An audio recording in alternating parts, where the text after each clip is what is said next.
여러분, 우리가 예수님을 믿으면서 제일 힘들 때가 언제냐면요, 정말 예수님을 참 잘 믿어왔고, 그리고 지금 이 순간에도 잘 믿으려고 노력하고 있고, 또 하나님 말씀대로 정말 잘 순종하려고 애쓰고 있고, 어떻게든지 하나님 뜻대로, 하나님 뜻이 뭡니까? 하나님 사랑하고 이웃 사랑하는 게 하나님 뜻이잖아요. 어떻게든지 하나님 사랑하고 이웃 사랑하면서 그 하나님 뜻을 내 삶의 자리에서 구현하고 펼쳐가고 실현하려고 그렇게 열심히 노력하고 있는데도 불구하고, 어떤 어렵고 그리고 참 나를 힘들게 만드는 그런 고난이 내 삶 속에 막다뜨려질 때, 내 앞에 직면되어질 때, 그때만큼 힘들 때가 없는 것 같아요. 왜 이럴까? 왜 이럴까? 나는 내 딴에 정말 하나님밖에 모르고, 그리고 정말 하나님을 정말 사랑하고, 교회밖에 모르고, 그리고 교회에서 성도들과 함께 어떻게든지 말씀대로 살아보려고 바둥바둥 애쓰고 지금까지 살아왔고, 그렇게 살아가려고 하고 있는데 왜 이렇게 힘든 일이 내게 생길까? 그러니까 너무나 마음이 복잡해지는 거죠. 그렇지만 어떻게 합니까? 정말 믿음의 사람들이라면요, 그런 고난의 과정 속에서 우리는 어떻게 해야 되냐면 믿음으로 이겨내야 한다는 거죠. 아무리 힘들어도 정말 내가 믿음의 사람이라면, 내 마음이 복잡하고 여러 가지 많은 생각이 든다 할지라도 우리는 그 모든 고난의 밤에, 그런 어려운 시간 속에서 반드시 믿음으로 이겨내는, 승리하는 삶을 살아야 한다는 것입니다. 여러분, 특별히 우리는 그런 고난의 밤에 어떤 믿음을 가지고 있어야 됩니까? 그것은 바로 모든 일에는 하나님의 뜻이 있다라는 것이죠. 모든 일에는 하나님의 뜻이 있다. 하나님의 절대 주권을 우리는 반드시 믿어야 되고 붙잡아야 된다는 것입니다. 하나님 손 안에 있다는 거예요. 하나님이 다 알아서 하고 계시고 하나님의 일이 진행되어져 가는 과정이라는 거예요. 과정. 그런 과정 속에서는요, 힘들 수도 있고 여러 가지 어려운 문제가 생길 수도 있다는 것이죠. 그래서 반드시 하나님의 뜻이 있다고 하는 이 믿음을 가지고 그 고난의 밤을 우리는 잘 이겨나가야 되는데, 특별히 이 믿음을 가지고 우리는 무엇을 해야만 하는가? 그 믿음의 고백인 찬송을 해야 된다는 것입니다. 찬양이 뭡니까? 하나님에 대한 믿음의 고백이 바로 찬양 아닙니까? 고난의 밤에 우리가 정말 해야 되는 일이 있다면 우리는 바로 찬양입니다. 여러분, 저는 말씀을 준비하면서 여러분들에게 한 분을 좀 소개해드리고 싶어요. 여러분 잘 아시는 것처럼 캐나다 토론토의 큰빛 교회의 담임 목사님이셨던, 지금은 원로 목사님이시죠, 임현수 목사님 잘 알고 계시죠? 뉴스에도 여러 번 나왔었는데요. 이분이 18년 동안이나 북한을 150번 정도, 150여 차례 왔다 갔다 하면서 그냥 여행 간 게 아니에요.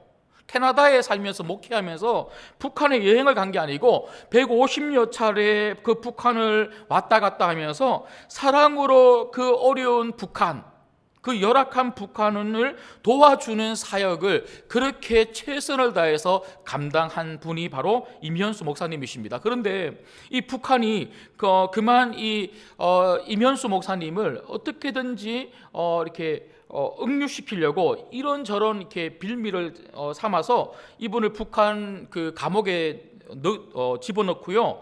결국에는 사형에 해당되는, 그러니까 만약에 임현수 목사님이 그 캐나다의 시민권을 가지고 있지 않았다면, 그가 외국인이 아니었다면 아마 사형을 이렇게 선고받아야 되는데, 그래도 외국인이었기 때문에 종신노동교화형이라고 하는, 그러니까 평생토록 감옥 안에 갇히면서 일해야 되는 그런 그 벌을 또 선고받고, 북한에 무려 949일 그 949일 동안이나 그렇게 억류되어 있었다고 합니다. 하지만 하나님의 그런 놀라운 은혜와 그리고 강권적인 역사함으로 이분이 이제 풀려나시게 됐는데요. 작년에 이분이 책을 한 권을 썼습니다. 그 책의 이름이 뭐냐면요, 내가 누구를 두려워하리요. 내가 누구를 두려워하리요. 그러니까 이분이 그 책을 통해서 제가 보니까 북한에 있었던 949일 동안에 자기에게 있었던 여러 가지 일들, 그리고 이제 풀려나서 앞으로 그 전에 했던 이런 선교 사역을 어떻게 더 힘있게 할 것인가에 대한 선교의 비전, 그런 내용들로 적혀져 있던데요. 그런데 이 책의 핵심은 바로 이겁니다. 이 임현수 목사님이 고백하는 그 고백은 뭐냐면요, 예수님밖에 없었다는 거예요. 내게는 예수님밖에 없었다. 그러니까 949일 그 북한의 감옥에서 그 무서운 북한의 감옥에서 억류되어 있는 동안에도 예수님은 나와 함께 하셨다. 그래서 그 예수님과 함께하는 그 시간을 통해서 나는 힘을 얻을 수 있었다. 그러니까 이런 맥락의 말씀을 하고 있는데, 그분의 그 책에 보면요, 찬송의 은혜라고 하는 부분이 있는데 제가 한번 읽어드리겠습니다. 그분이 이렇게 고백을 합니다. 찬송의 은혜. 교화소에서 노동하면서 가장 많이 부른 찬송이 있다. 나는야 친구 되신 하나님과 푸른 초장 한없이 거니네. 손을 잡고 기쁨을 나누면서 단둘이서 한없이 거니네. 지나간 날들을 내게 말씀하시며 앞날에 될 일 내가 들을 때 믿을 수 없는 꿈만 같은 사실 믿으니 이 세상 천국 같네.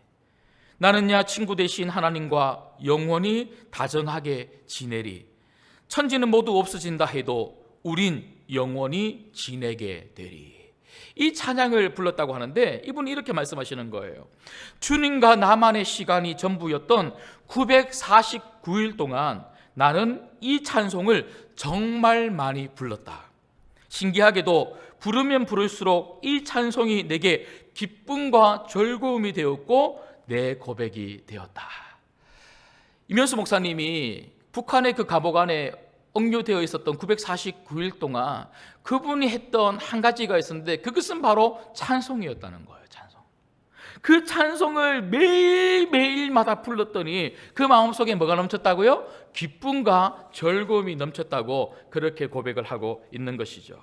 여러분, 그렇습니다. 오늘 말씀에도 보면요, 감옥 안에 갇혀 있는 두 사람의 이야기가 나오죠. 그 사람들은 바로 바울과 실라입니다. 근데 이 바울과 실라가 한 것은 무엇입니까? 그 감옥 안에서 찬송을 했다는 거예요. 찬송. 여러분, 오늘 말씀 저희가 읽었던 것처럼 여러분 잘 아시고 계시죠?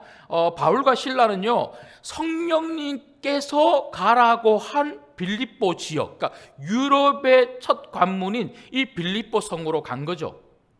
자기의 뜻대로 간 게 아닙니다. 성령님이 가라고 해서 갔는데, 가서 제일 먼저 한 게 뭡니까? 그곳에서 만났던 자색 옷감 장사였던 루디아라고 하는 한 여인을 만납니다. 그리고 그 여인에게 하나님 말씀을 전하고 복음을 열어줍니다. 그래서 그 루디아라고 하는 여인이 예수님을 믿게 되죠. 그리고 그 다음에 있었던 일이 어떤 일입니까? 한 귀신 들린 여종의 이야기가 나옵니다. 여러분, 근데 말씀해 보면요, 이 귀신 들린 여종에게는요, 주인이 여러 명이었던 것 같아요. 한 명의 주인이 아니고 주인들이라고 그렇게 표현하고 있는데, 여러 명의 주인들이 있었는데, 이 여러 명의 주인들은요, 귀신 들린 여종이 점을 쳐주면 뭘 받습니까? 복채를 받을 거 아닙니까? 그런 돈을 받으면 그걸 자기들이 갈취해서 자기들의 소유로 그렇게 먹고 살았던 주인들이 있었던 것 같습니다. 그런데 그것을 보고 안타깝게 여긴 바울이 어떻게 합니까? 예수 그리스도의 이름의 그 능력을 가지고 그 여종을 고쳐줍니다. 귀신을 나가게 만들어주는 거예요.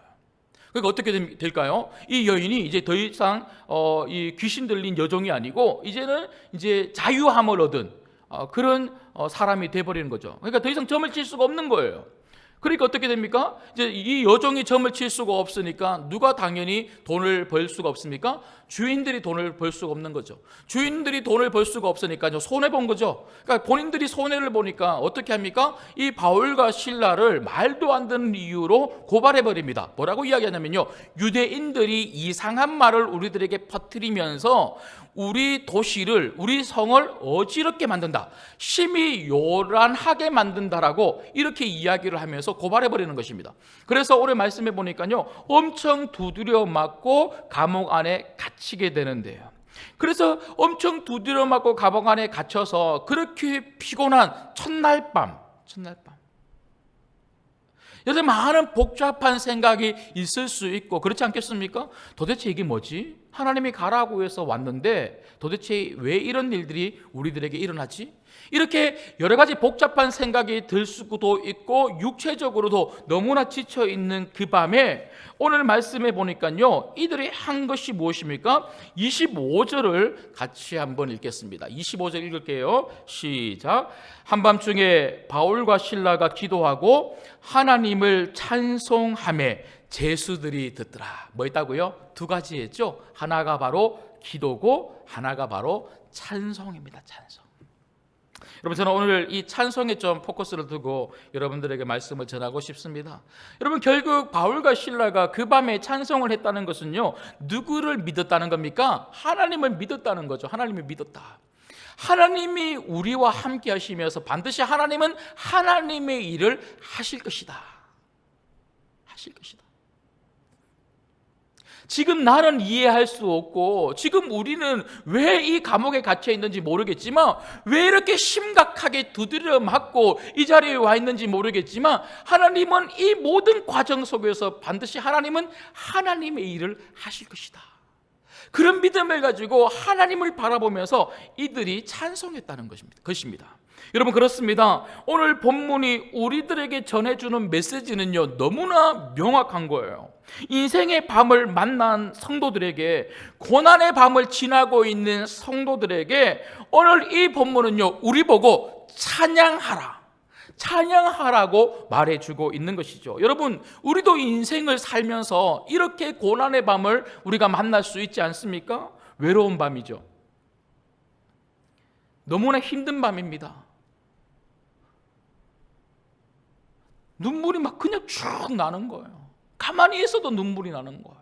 막 답답한 거예요. 언제 죽을지 알 수 없는 그런 여러 가지 문제들, 밤을 꼴딱 지새면서 자신의 인생에 대해서 고민할 수밖에 없는 그런 여러 가지 어려운 시간들을 우리는 만날 수밖에 없다는 것이죠. 그런데 오늘 본문은요, 그런 고난의 밤을 지나고 있는 우리들이 해야 되는 게 뭐라고 말씀하고 있습니까? 그것은 바로 오늘 본문에 나오고 있는 바울과 실라처럼 감옥 안에서 찬양했던 것처럼 우리 보고 찬양하라고 이야기를 하고 있는 것이죠. 그렇다면 여러분, 왜 우리가 이렇게 고난의 밤을 지날 때 찬양을 해야 할까요? 도대체 찬양은 우리들에게 어떤 축복이 되기 때문에 우리는 찬양을 해야만 하는 것입니까? 저는 몇 가지 말씀을 드리고 싶은데요. 첫 번째는요, 그것은 바로 우리는 찬양을 할 때 고난을 이길 힘을 얻을 수 있기 때문에 그렇습니다. 여러분, 찬양을 하면요, 고난을 이길 힘을 얻을 수가 있습니다. 여러분,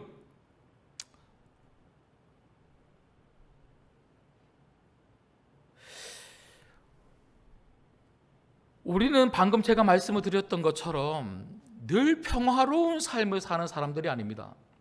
예수님을 믿고 하나님을 잘 섬긴다고 해서 우리는 늘은저런 문제가 없는 삶을 사는 것이 아닙니다.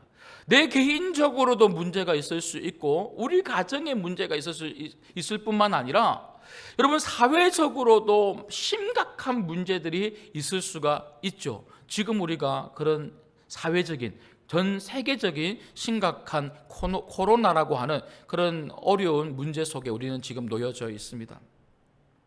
우리 환경은요, 내가 생각하는 것보다 훨씬 더 다양한 문제들로 놓여져 있다는 거예요. 오늘 겪는 일을 내일은 또 새롭게 겪고요. 그리고 모레는, 그 다음 주는 정말 변화무쌍한 여러 가지 어려운 문제들 앞에 우리들은 놓여져 있습니다. 생전 처음 겪어보는 일들을 우리는 겪을 수가 있어요. 지금이 그렇지 않습니까? 많은 어르신들이 코로나19 이 사태를 겪으면서, 야, 목사님, 제가 평생 겪어보지 못한 희한한 일을 지금 겪고 있습니다. 우리는 그런 평생 겪어보지 못할 희한한 일들을 겪을 수밖에 없는 사람들이라는 것이죠. 그런데 여러분, 중요한 게 뭡니까? 상황은 그렇게 매일매일 변화되고 우리를 힘들게 만드는 어려운 문제들은 우리 앞에 여전히 놓여있고 앞으로도 놓여있겠지만 중요한 것은요, 그 환경에 놓여있는 우리죠. 우리가 흔들리지 않으면 되는 거죠. 그러니까 우리가 흔들리지 않는다는 것은요, 우리의 마음이 흔들리지 않는 거죠. 여러분, 성경을 한번 찬찬히 읽어보시면요, 정말 중요하게 여기는 것이 뭐냐면 환경이 아닙니다. 환경이 아닙니다. 환경 속에 놓여 있는 신자, 성도들입니다. 그 성도들의 마음이 얼마나 주 안에서 평안한가. 내 마음이 주 안에서 평안하면 세상이 요동치고 풍랑이 불어도 결코 우리는 흔들리지 않는다는 거죠. 않는다. 우리가 흔들리지 않으면 우리는 이 어려움을 이겨갈 수 있는 거죠. 그런데 우리는 어떻습니까? 세상이 흔들리는데 그 세상에 따라서 우리가 흔들리니까 이 어려움을 이겨내지 못하는 거죠. 여러분, 환경이 흔들려도 우리만 흔들리지 않으면 반드시 이 환경을 뛰어넘는 큰 축복의 삶을 우리가 살게 될 줄 믿습니다. 근데 여러분, 그 환경을 이길 수 있는 마음의 평강 어디서부터 온다는 거예요? 찬양에서부터 온다는 거예요. 찬양에서부터 온다는 거예요. 여러분, 오늘 말씀을 보시면요, 바울과 실라는 감옥 안에 갇혀져 있습니다. 꼼짝달싹을 못하는 거예요. 엄청 두들겨 맞았어요. 여러분, 정말 일어설 수조차도 없을 만큼 힘이 두들겨 맞았어요. 힘이 없어요. 힘만 없을 뿐만 아니라 두 다리에 뭘 차고 있습니까? 찾고 쇠사슬을 차고 있습니다. 꼼짝달싹을 못해요. 사람들이 지키고 있어요. 로마 제국의 이 감옥 안에 지금 갇혀져 있는 것이죠. 그런데 여러분, 감옥은 그들을 꼼짝달싹 못하도록 그렇게 묶어놓았지만 오늘 말씀을 보면요, 그들은 찬양을 통하여 영혼만큼은 꼼짝달싹 못하는 영혼이 아니라 참 자유함을 얻는 영혼으로 바뀌고 있는 거죠. 바뀌고 있는 거죠. 여러분, 오늘 이 말씀을 통해서 우리 모든 성도님들의 영혼이 찬양으로 참 자유함을 얻으시기를 주님의 이름으로 축복합니다. 우리 영혼이 자유로워야 되는 거예요. 어떤 문제로 인해서 내가 압박을 받고 공부하는 그런 시간들을 보낼 수는 있지만 우리 영혼이 주 안에서 평안함을 누리고 자유함을 얻을 수 있다면 우리는 그 환경 때문에 우울해하지 않아요. 우리는 그 환경 때문에 지치지 않아요. 우리는 그 환경 때문에 모든 것을 자포자기하고 절망하지 않아요. 오히려 그 자리에서 예수 그리스도 안에서 소망을 가지고 힘있게 우리가 우리 삶의 자리에서 살게 될 수가 있다는 것이죠. 특별히 여러분, 고린도후서 1장 8절에서 9절 말씀을 보시면요, 한번 찾아보시겠습니다. 고린도후서 1장 8절에서 9절 말씀을 한번 찾아보시죠.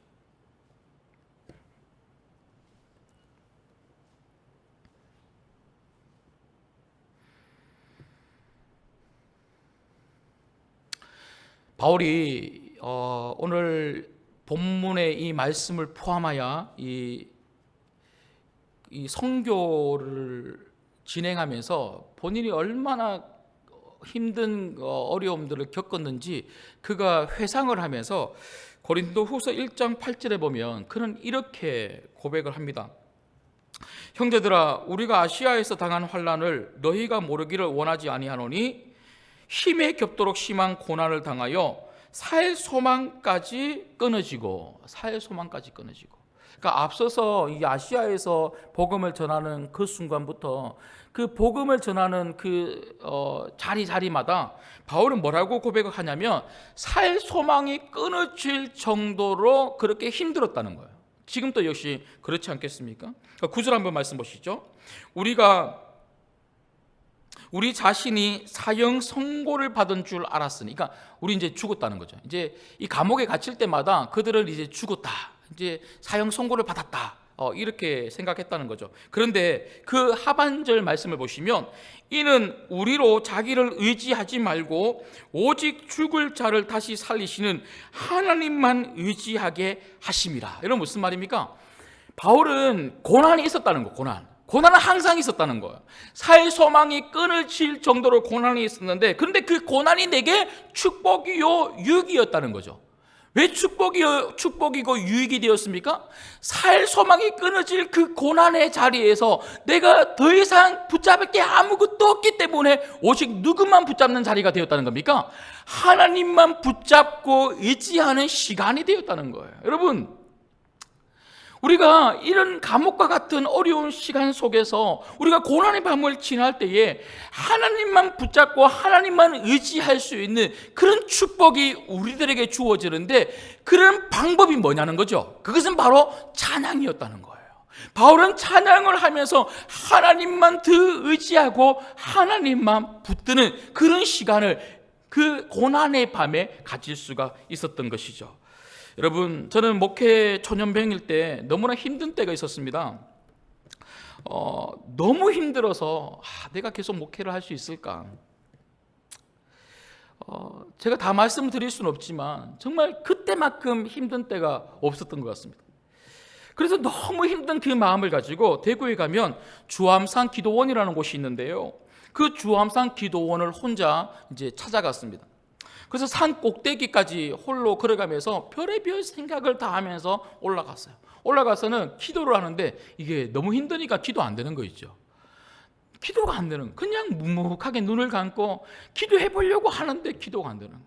그냥 답답한 마음을 가지고 주여 주여, 우리가 보통 답답하면 그냥 주님밖에 안 나오잖아요. 그냥 주여 주여 주여 주여 하고 눈을 감으면서 그렇게 그냥 푸념 삼아서 주님을 찾고 있는데, 저 밑에서 어떤 목사님인 것 같아요. 제가 그분이 누군지는 모르겠는데 그 분이 두 손을 딱 펼치면서 찬양을 부르는데 그 찬양의 소리가 제 귀에 들리기 시작하는 거예요.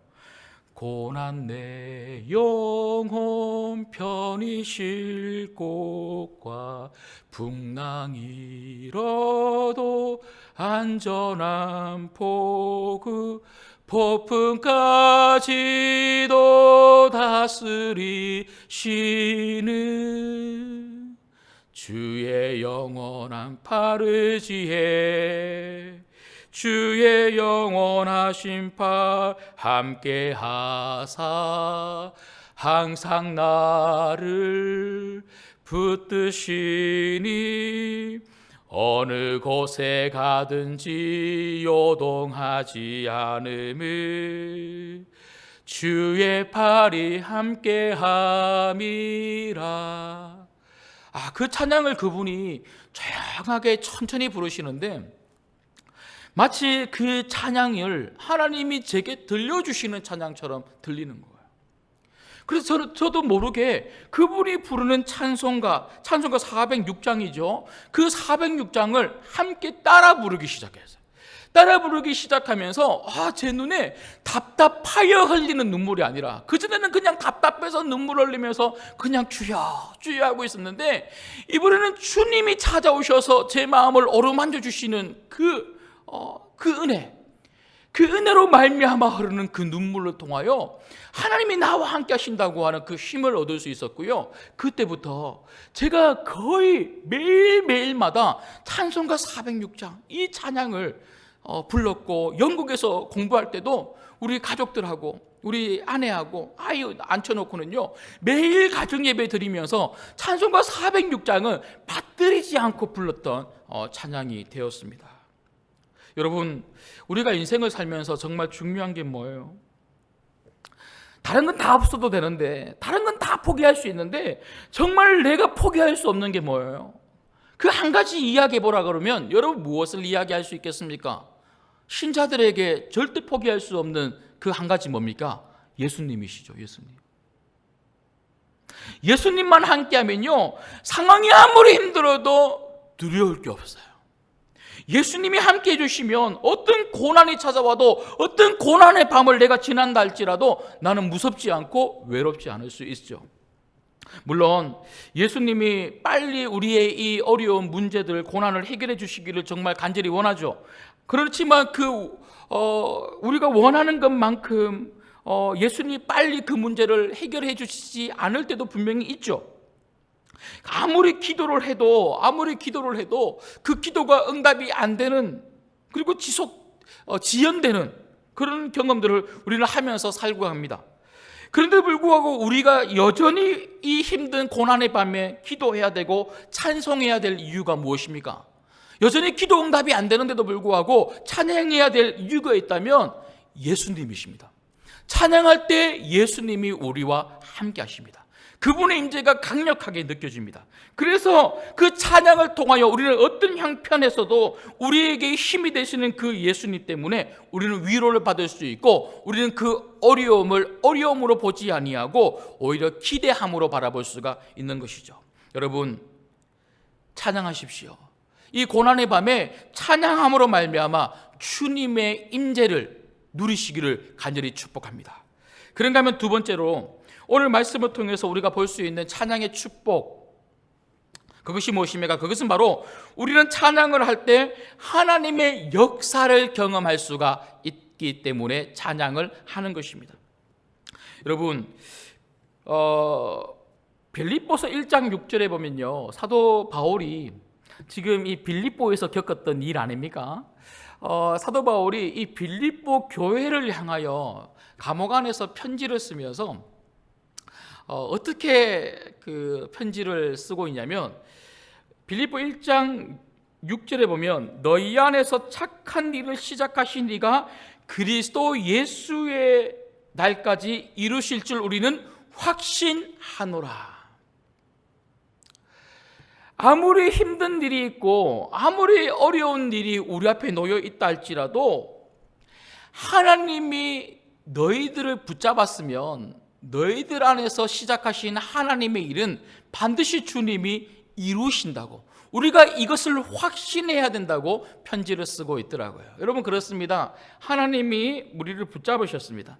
하나님이 우리를 구원해 주셨죠. 그리고 하나님이 구원해 주신 우리들 인생을 통하여 하나님은 하나님의 일을 시작하셨습니다. 그렇다면 하나님은 반드시 끝까지 하나님의 일을 하나님이 이루실 줄 믿습니다. 우리에게 필요한 게 뭡니까? 그것에 대한 믿음과 확신입니다. 고난의 밤에 우리에게 필요한 것은요, 다른 게 아니에요. 그것에 대한 믿음과 확신입니다. 사도 바울이 그리고 실라가 이렇게 찬송할 수 있었던 이유는 그 하나님을 믿었기 때문이에요. 물론 여러분, 바울은 그 하나님을 믿었기 때문에 하나님 우리를 빼내 주실 거죠. 이 감옥에서 우리를 탈출시켜 주실 거죠. 다시 이 문을 열어 주실 거죠. 그러면서 기도했다고 하는 흔적은 어디에도 없어요. 제 생각에도 그렇게 기도했을 것 같지는 않아요. 그렇게 기도했을 것 같지는 않아요. 그런데 여러분, 어떻습니까? 정말 하나님을 마음으로 굳게 믿고 하나님은 하나님의 일을 하실 것이다, 어떤 방법으로 일하실지 모르겠지만, 왜 우리를 감옥에 가두신지 모르겠지만, 왜 이렇게 두들겨 맞는 사람으로 이렇게 우리로 여기 있게 하신지는 모르겠지만, 하나님은 하나님의 일을 분명히 하실 것이라고 하는 그 믿음을 가지고 찬양했을 때에 하나님이 역사하셨다는 거죠. 여러분, 역대하 20장에 보면요, 역대하 20장에 보면 굉장히 유명한 이야기가 하나가 나오는데, 이스라엘이 아람이라고 하는 나라와 전쟁을 하게 되었습니다. 아람이라고 하는 나라와 전쟁을 하게 되면서 굉장한 큰 위기, 이제 저들과의 이런 싸움에서 이제 크게 그런 위기 가운데 놓여져 있었죠. 이런 어려운 급박한 상황 가운데 여호사밧은요, 역대하 20장에 보면 무엇을 하냐면 찬양대를 조직하는 거예요. 여호사밧이 이스라엘 백성들을 불러 모아놓고 뭐라고 이렇게 이야기하냐면, 제가 한번 읽어드릴게요. 역대하 20장 17절에만 이렇게 이야기합니다. 이 전쟁에는 너희가 싸울 것이 없나니 대열을 이루고 서서 너희와 함께한 여호와가 구원하시는 것을 보라. 그러니까 우리가 할 건 아무것도 없다는 거예요. 지금 이 급박한 상황 가운데 우리가 할 것은 아무것도 없다. 이런 위기와 이런 고난 가운데 우리가 할 것은 아무것도 없고, 우리를 위하여 싸워주시는, 우리에게 승리를 주시는 하나님을 바라보라. 이 믿음의 고백을 하는 거죠. 그러면서 21절에 보면요, 백성과 더불어 의논하고 노래하는 자들을 택하여 거룩한 예복을 입히고, 그러니까 찬양대를 조직하는 거예요. 딴 거 안 하고 찬양대를 조직해서 군대 앞에서 행진하면서 노래하게 했어요. 뭐라고 노래하게 하냐면요, 이렇게 노래하게 합니다.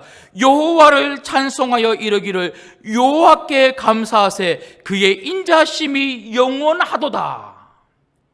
하나님의 영광을 찬송하고 하나님의 신실하심, 인자하심, 그 하나님의 헤세드를 찬양하게 만들었다는 겁니다. 근데 어떤 일이 일어난 줄 아십니까? 23절에 보니까요, 곧 암목과 모압 자손이 일어나 세일산 주민들을 쳐서 진멸하고 세일 주민들을 멸한 후에는 그들이 서로 쳐 죽였더라. 그러니까 찬양하는 그때에 역대 20장에 보면 찬양하는 그때라고 분명히 이야기하고 있습니다.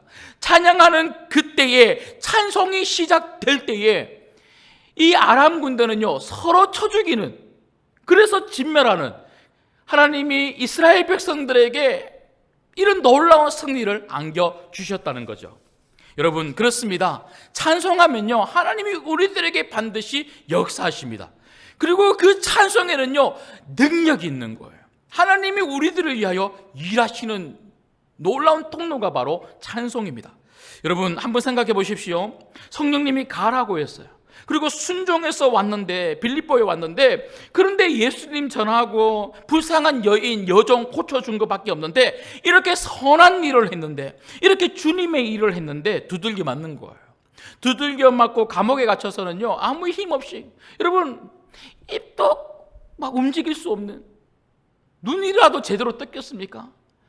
그냥 토박하게 그냥 누워 있으면서, 제 생각에는 막 꼿꼿하게 무릎 꿇고 뭐 그렇게 찬양했을 것 같지는 않아요.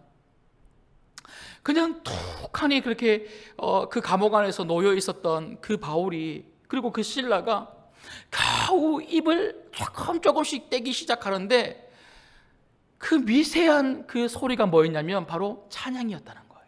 어떤 찬양을 불렀는지 모르겠는데 이 어떤 찬송을 하나님 앞에 쫙 부르고 있죠.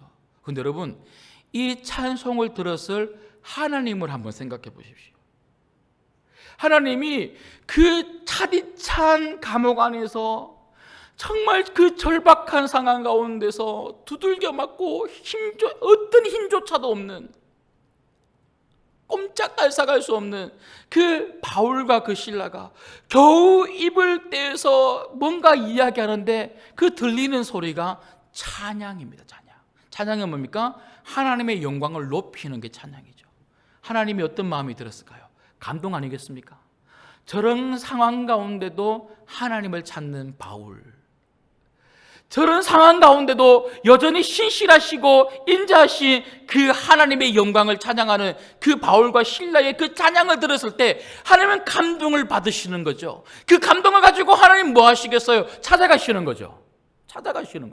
여러분, 오늘 말씀을 한번 보시겠습니다. 오늘 본문 26절을 같이 한번 읽을게요. 오늘 본문 26절, 찬양했더니 그때 어떤 역사가 일어나는가? 26절 같이 읽습니다. 시작. 이에 갑자기 큰 지진이 나서 옥터가 움직이고 문이 곧 다 열리며 모든 사람의 매인 것이 다 벗어진지라. 여러분, 자연적인 지진이 아니죠. 하나님이 찾아오신 거죠. 하나님의 임재가 강력하게 있으니까요 지진이 일어나는 거죠. 그러니까 하나님이 도와주신 거예요.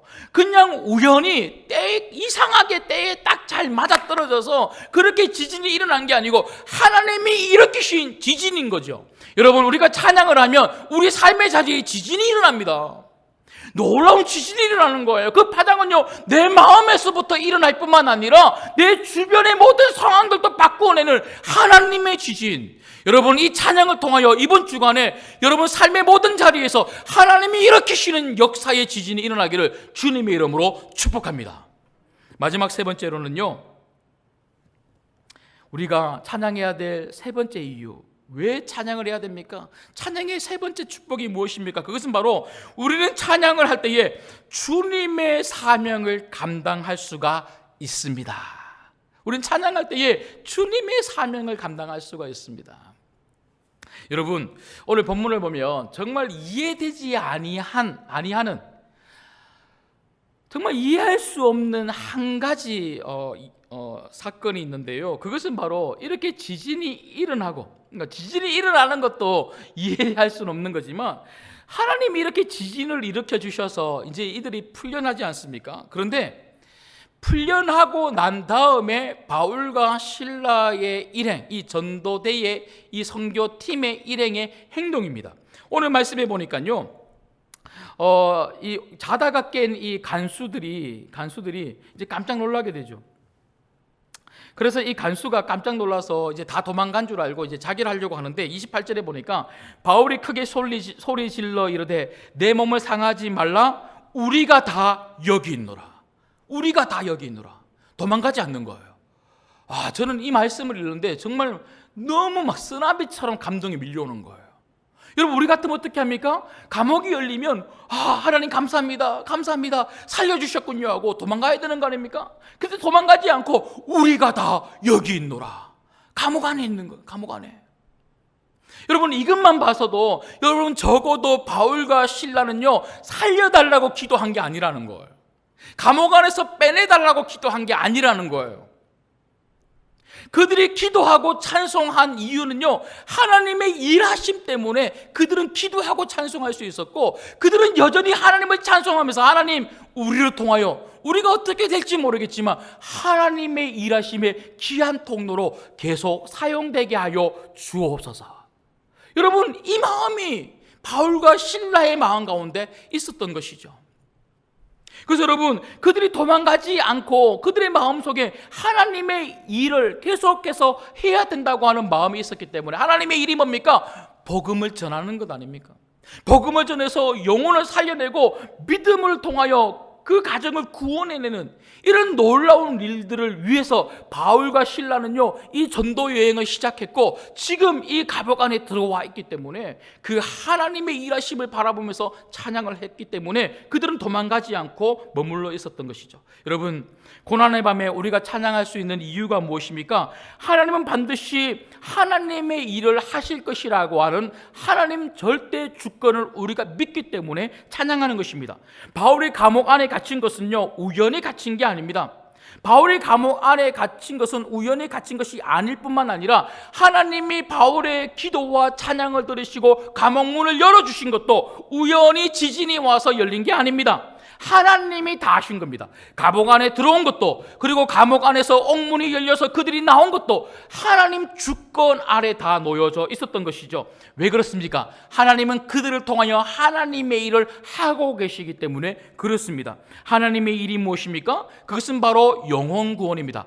영혼 구원을 실현하기 위하여 하나님은 지금 바울과 실라를 사용하고 있는 것입니다. 여러분, 우리들도 똑같은 것이죠. 우리 삶의 과정 속에서 여러분 힘든 일이 있고 어려운 일들이 있고 고난의 밤을 지난다고 할지라도 여러분, 이것은 하나님과 상관없는 일이 아닙니다. 모든 것은 다 하나님이 보고 계십니다. 하나님 주권 아래 놓여져 있습니다. 이 안에서 우리는 무엇을 봐야 됩니까? 하나님의 일하심을 봐야 됩니다. 여전히 하나님은 나를 통하여 이런 어려운 환경 속에서도 하나님은 하나님의 일을 하실 것이다. 하나님의 일이 뭐라고요? 나를 붙잡으시고 우리 가정을 붙잡으시고 우리 신광교회를 붙잡아서 영혼 구원, 하나님 나라를 펼칠 것입니다. 여러분, 믿음이 무엇입니까? 믿음은 현실을 보는 것이 아니라 하나님의 일하심을 바라보는 것이 바로 믿음입니다. 찬양은 믿음으로 해야 되는 것입니다. 찬양은 믿음으로 하면서 현실을 바라보지 말고 하나님의 일할 것을 바라보면서 우리가 할 때에 우리는 우리의 지금 현재의 자리에서, 그리고 하나님이 어떻게 문을 열어주신다 할지라도 우리는 그 열어주시는 그 문 앞에서 우리는 하나님의 일, 영혼 구원과 세계 선교, 하나님 나라를 펼치는 인생을 살게 될 줄 믿습니다. 말씀을 맺겠습니다. 저는 캐나다 토론토의 큰빛 교회 임현수 목사님의 이야기로 설교를 시작했습니다.